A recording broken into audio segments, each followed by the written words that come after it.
and Mav dressed a bunch of rookies. And after the second period, we were down 2 or 3-1. And so he goes, Foles, he comes in, and he's like, all right, Foles, you're in the third, right? So Jason played the first 2 periods, played well. I mean, we're only down 2-3-1. And I go into the third period, and I'm not kidding you.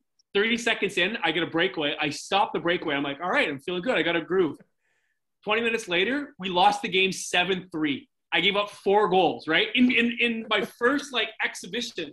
So as a 17-year-old kid that all I wanted to do was make the Bulls, I was like, in my head, honestly, with 5 seconds to go, I thought to myself, I'm like, okay, the game plan is to get undressed as quick as I can, get showered, and run by the coach's office so he can't cut me. And so literally, so I get he comes in, it's an exhibition, so Mav doesn't really care. He's like, all right, tough one, boys. We play Peterborough tomorrow morning or tomorrow afternoon for the it was a traditional we played Peterborough on Labor Day Monday.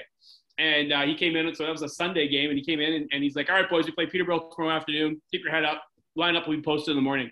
Still, at that point, there's still guys around, right? Because, people are still there. And I literally got my stuff off as quick as I could. I showered, got dressed, and ran by the office. My dad was sitting there after the game. He's like, looking at me. And Brokey, you know my dad.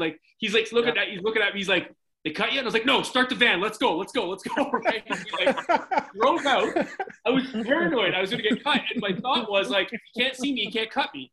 So came home, because I'm living with my parents. Came home, told them, don't answer the phone. Nobody's answering the phone. And I was like, don't answer the phone for the whole night, right? So I figured if he can't see me and cut me at the rink, he might call me. No one's allowed to answer the phone. He didn't call. I had been back to the rink the next day in the morning, and he goes, want to give her another go tonight? And I said, yes, sir. And I played the whole game. We ended up winning 5-3. And then it just snowballed from there. I ended up having a pretty good preseason. And then Jason Gadji got traded to Sudbury, and then they signed me the last day of the preseason. And I tell you, for a kid that's a local kid that all he wanted to do is play in the Bulls, when I signed that contract to play, when I signed, my OHL card, it was I walked out and there's no cell phones back then. It was 96. And I had a quarter, and I called my dad's store, and I was like, I made the team.